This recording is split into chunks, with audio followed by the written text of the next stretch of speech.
गूंगी बहू अंधी सास। एक परिवार में 5 लोग थे। ओम प्रकाश, उनकी पत्नी सुमित्रा, बहू भावना, बेटा राहुल और एक थी उनकी बेटी प्रियंका। वैसे तो ओम प्रकाश और सुमित्रा के घर में सब कुछ ठीक ठाक था, लेकिन सुमित्रा की एक आदत थी। घर में कुछ भी गलत या सही हो तो वो किसी से कुछ नहीं कहती। और भावना स्वभाव की इतनी सीधी सादी थी कि अगर कोई उसके साथ गलत भी करता तो भी वो उसे कुछ नहीं कह पाती। इसी के चलते प्रियंका और राहुल घर में मनमानी चलाते रहते, क्योंकि घर को संभालने वाली औरतें इस तरह से रहती थी जैसे वो गूंगी और अंधी हो। माँ, मैं अपनी सहेलियों के साथ पिकनिक पर जा रही हूँ। ठीक है बेटा, चली जाओ। और मुझे आने में रात हो जाएगी, देर से ही आऊंगी मैं। अच्छा, कोई बात नहीं बेटा। अरे भावना, तुमको एक बार में समझ में नहीं आता क्या? नाश्ते में फिर से पराठे बना के रख दिए। कितनी बार तुमसे कहा है कि मेरे लिए ढंग का नाश्ता बनाया करो। ठीक है जी, आगे से ध्यान रखूंगी। अरे ये बहू से किस तरह से बात कर रहे हो तुम राहुल? अरे तो और क्या करूं पापा, इसको कही बात एक बार में समझ में ही नहीं आती। सुमित्रा, तुम अपने बेटे को समझाती क्यों नहीं? बहू से बात करने का ये क्या तरीका है? अरे जिसकी जैसी मर्जी आए करो, मुझे क्या। भावना बेटा, तुम भी तो कभी कुछ कहा करो। इस तरह क्यों सबकी बातें सुनती रहती हो? कोई बात नहीं पापा जी, सब ठीक है। रात को काफी देर तक प्रियंका घर नहीं आती और जब वापस लौट कर आती है तो एक लड़की के साथ बाइक पर बैठकर सुमित्रा और भावना दोनों ही प्रियंका को लड़की के साथ देख लेते हैं।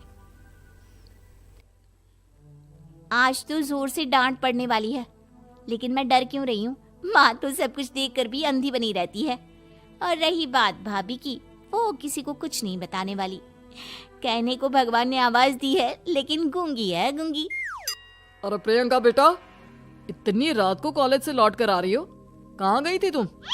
पापा, वो सहेली के घर पर थी, पढ़ाई करने के लिए रुक गई थी। अच्छा, ठीक है, जाओ अपने कमरे में जाओ और सो जाओ। सुमित्रा ने अपनी बेटी को एक लड़की के साथ इतनी रात को आते देखकर भी उससे कुछ नहीं कहा और भावना ने भी इस बारे में किसी से कोई बात नहीं की। कुछ दिनों के बाद मामा जी का फोन आया था। उन्होंने प्रियंका के लिए कोई रिश्ता ढूंढा है। लड़के वाले उसे देखने आ रहे हैं। अरे मुझे नहीं करनी शादी वादी, किसी लड़की को बुलाने की कोई जरूरत नहीं है। ये तुम क्या कर रही हो प्रियंका बेटा? तुम्हारी शादी की उम्र हो चली है और तुम्हारे मामा जी ने बहुत अच्छा रिश्ता बताया है। पापा, अब जिद क्यों कर रहे हैं? और आप क्यों मेरी मर्जी के खिलाफ शादी कराना चाहते हैं? अरे माँ, इसको समझाइए ना। आपकी बेटी, आप तो बस चुपचाप सब कुछ होते हुए भी देखती रहती हैं। अरे तो क्या कहूँ, और मेरे कहने से क्या हो जाएगा? वैसे भी गलत क्या हो रहा है, सब कुछ सही तो है। भावना बहू, देखो तो प्रियंका हमारी बात नहीं समझेगी, लेकिन वो तुम्हारी हम उम्र है। क्या पता तुम्हारे कहने से उसे कुछ समझ में आ जाए। नहीं पापा जी, मेरे कहने से कुछ नहीं होगा। मैं प्रियंका को कैसे समझा सकती हूँ? वो ननद है मेरी, कहीं मेरी किसी बात का बुरा मान गई तो? सुमित्रा और भावना में से कोई भी प्रियंका को कुछ नहीं समझाता। इस बात से राहुल और ओम प्रकाश जी दोनों ही परेशान हो जाते हैं। और फिर जब लड़का प्रियंका को देखने के लिए आता है, मुझे आपकी बेटी बहुत पसंद है, मैं उसके साथ शादी करने के लिए तैयार हूँ। देखो, मुझे तुमसे शादी नहीं करनी, और ये बात जितनी जल्दी समझ में आ जाए अच्छा रहेगा। अरे तो फिर आप लोगों ने मुझे यहाँ बुलाया ही क्यों? माफ कर दो बेटा, वो हमारी बेटी जरा गुस्से में है, हम उसे समझाने की कोशिश करते हैं। हाँ, देखिए आप नाराज मत होइए, वो तो उसने बस ऐसे ही कह दिया होगा। अरे कोई ऐसे ही कुछ कहता है क्या? और ये आपकी पत्नी और माँ, ये दोनों इस तरह चुपचाप क्यों बैठे हैं, जैसे इस घर के मेंबर ही ना हो? आपके घर में सब कुछ ठीक तो है ना? अरे सब कुछ ठीक है बेटा। सुमित्रा, समझाओ ना अपनी बेटी को।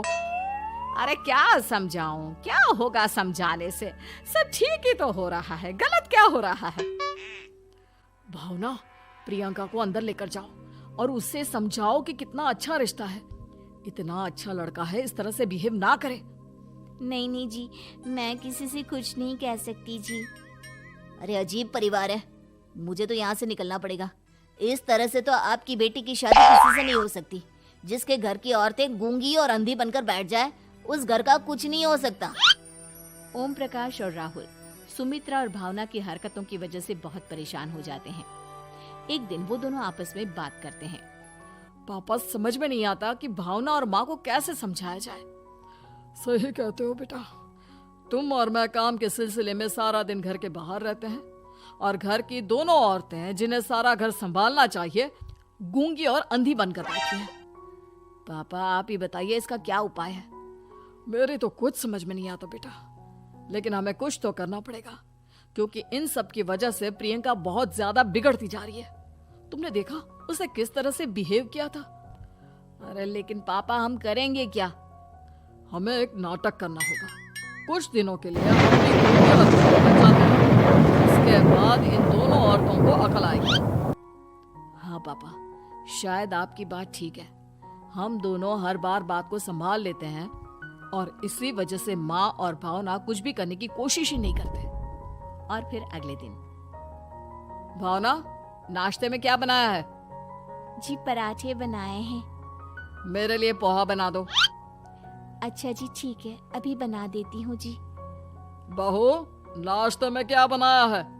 पापा जी पराठे हैं और पोहे बन रहे हैं।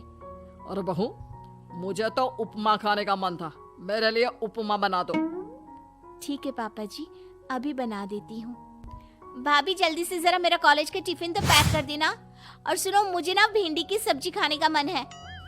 सुमित्रा चुपचाप बैठी बैठी सब कुछ देख रही थी। उसने किसी से कुछ भी नहीं कहा और ये देखकर भावना को मन ही मन गुस्सा आ रहा था, लेकिन वो किसी से कुछ नहीं कह रही थी। उसे लग रहा था कि ओम प्रकाश जी जो हमेशा उसकी साइड लेते थे वो भी आज चुपचाप बैठे हुए थे। शाम के वक्त प्रियंका अपने बहुत सारे दोस्तों को लेकर घर आती है और उधर दूसरी तरफ से राहुल भी अपने ऑफिस के दोस्तों को लेकर घर आ जाता है। प्रियंका अपने कमरे में तेज म्यूजिक चलाकर डांस करती है और राहुल अपने दोस्तों के साथ बैठकर जोर जोर से हंस रहा था। प्रियंका और राहुल मिलकर पूरे घर को अस्त व्यस्त कर देते हैं, लेकिन भावना उनसे कोई शिकायत नहीं करती और सुमित्रा जी भी चुपचाप बैठी रहती है। लेकिन भावना और सुमित्रा के अंदर का गुस्सा धीरे धीरे बढ़ रहा था। फिर रात को ओम प्रकाश और राहुल एक दूसरे से बातें करते हैं। पापा, हमने इतना कुछ किया फिर भी भावना कुछ बोलती ही नहीं और माँ भी कुछ गलत करने से किसी को रोकती ही नहीं। तुम चिंता मत करो बेटा, इन दोनों के अंदर का गुस्सा भर रहा है और बहुत जल्दी बाहर आने वाला है। अगले दिन, अरे बहू, ये कपड़े धुले हैं या गंदे हैं? पापा जी कपड़े तो मैंने धोकर ही आपकी अलमारी में रखे थे। मुझे तो साफ नहीं लग रहे, एक बार और धो देना। प्रियंका, मैं सोच रहा था कि तुम्हें उस लड़के से शादी नहीं करनी है ना, मत करो। एक काम करो, वैसे भी क्या रखा है शादी वादी में, तुम्हें जो लड़का पसंद है उसके साथ जाकर कोर्ट मैरिज कर लो। इस बार ओम प्रकाश और राहुल की बात सुनकर भावना और सुमित्रा के अंदर का गुस्सा जाग उठता है। मैं किसी से कुछ कहती नहीं जी, इसका मतलब ये है कि आप लोग मुझे परेशान करते ही रहेंगे। कल 4 बार मुझसे नाश्ता बनवाया, आज पापा जी मुझसे धुले हुए कपड़ों को बार बार धुलवा रहे हैं। अरे मैं इंसान हूँ जी, कोई मशीन नहीं हूँ। तुम दोनों ने मिलकर इस घर की कैसी हालत बना दी है और अपनी बहन को भागकर शादी करने के लिए कह रहे हो। तुम भाई हो या दुश्मन? ओम प्रकाश और राहुल जोर जोर से हंसने लगते हैं। अरे इसमें हंसने की क्या बात है? हम लोग यहाँ इतने परेशान हो रहे हैं जी, तुम्हारी ऐसी हरकत करने के बाद भी हंसी आ रही है। ये क्या कर रहे हैं जी आप दोनों? यही तो हम चाहते थे कि सुमित्रा तुम अंधी होकर ना बैठी रहो। घर में कुछ भी गलत हो तो उसे रोकने की कोशिश करो। और भावना, तुम अपने साथ हो रहे गलत व्यवहार पर भी कभी मुंह नहीं खोलती, ये सही बात नहीं है। मैं चाहता था कि तुम्हारी भी जुबान खुले, तुम गलत बात का विरोध करो। गूंगी बहू और अंधी सास की ये जोड़ी इस घर में अब नहीं चलेगी।